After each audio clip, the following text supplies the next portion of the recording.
Ce matin, en prenant mon petit déjeuner, je traînais sur Twitter quand je suis tombé sur une pub pour Caprice des dieux. Non, je ne crois pas ce que tu me dis, ce n'est pas vrai.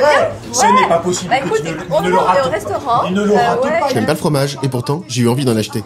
Du coup, je me suis demandé pourquoi.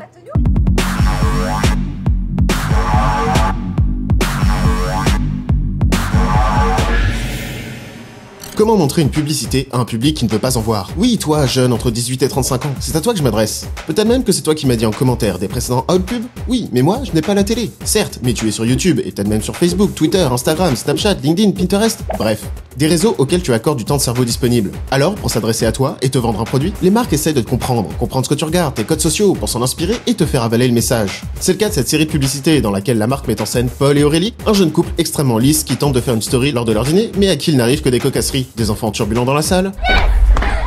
Un autre couple, un peu bruyant. Mais non, je ne crois pas ce que tu me dis. Ou encore un voisin de table légèrement Vous avez commandé quoi? envahissant. Mais qui réagit comme ça? Maintenant, tu te lèves et tu exploses les jolies dents de ce voisin malpoli. Reprenons. Bon, sur le fond, il n'y a pas grand chose à dire. Les deux protagonistes sont choisis pour que tu puisses t'identifier à eux. Deux jeunes premiers, pas loin de la trentaine, qui veulent profiter d'une soirée à deux. Et toi, cible de la marque, tu as sûrement déjà vécu une situation similaire. Dans chacune des pubs, le couple n'est jamais au fromage, du coup, on n'aperçoit jamais le produit. Et à la limite, ça n'est pas nécessaire. À vrai dire, la marque est assez installée pour ne plus avoir à présenter son fronton. Non, ce qu'ils veulent, c'est associer leur nom à un instant calme, serein et agréable. Rien de nouveau là-dedans, ça a souvent été leur créneau de communication. Et qu'il est court, si vous nous entendez, répondez. Allô?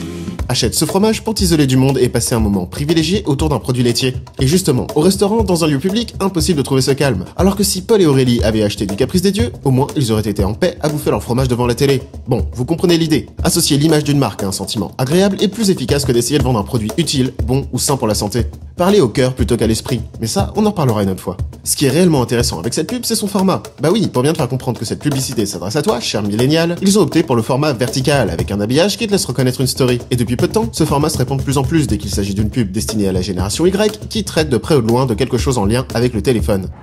Attends mec, la banque maintenant, ça n'a plus rien à voir. C'est... Ah ouais. Même là, il y a la 4G. Le truc, c'est que tu sais reconnaître une pub. Tu en as vu assez pour ne plus te faire avoir. Mais si tu es habitué à bouffer de la story sur Snapchat ou Instagram, alors tu vas tiquer. Qu'est-ce qu'elle vient faire ici?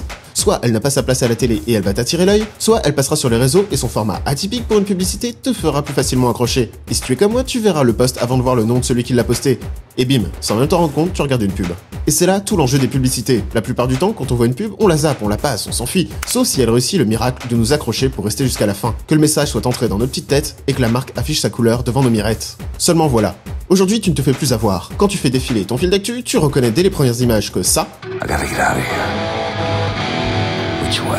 c'est une publicité. Le montage est cool, l'image est canon, trop canon pour être tourné par ton youtubeur préféré. À quelques exceptions près. On a tellement bouffé de publicité partout qu'aujourd'hui notre œil est éduqué à la reconnaître et à l'ignorer. Alors, pour vendre à tes neurones le nom de la marque en contrebande, diminue la qualité. Bah oui, tu vas moins te méfier. Et c'est là qu'en servant des codes des internets, il y en a une qui est sortie du lot, qui a réussi le tour de force de me faire regarder jusqu'au bout sans même que je me rende compte que c'était une publicité. Du coup, reprenons au début. Hier, quand j'étais sur Twitter, je suis tombé sur cette publicité.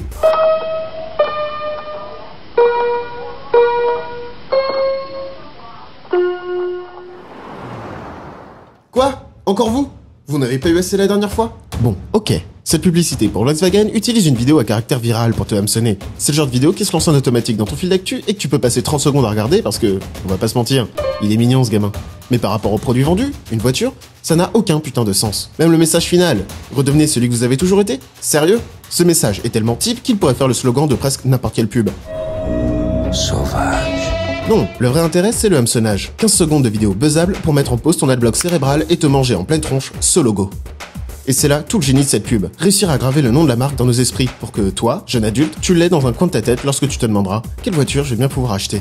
Bon, et je ne parle même pas de l'économie de production. Bah oui, faire une pub ça coûte cher. Il faut payer le chef opérateur, les assistants cadres, du son, le monteur. Ici, non. Trouvez sur YouTube une vidéo au potentiel viral, de préférence pas très connue.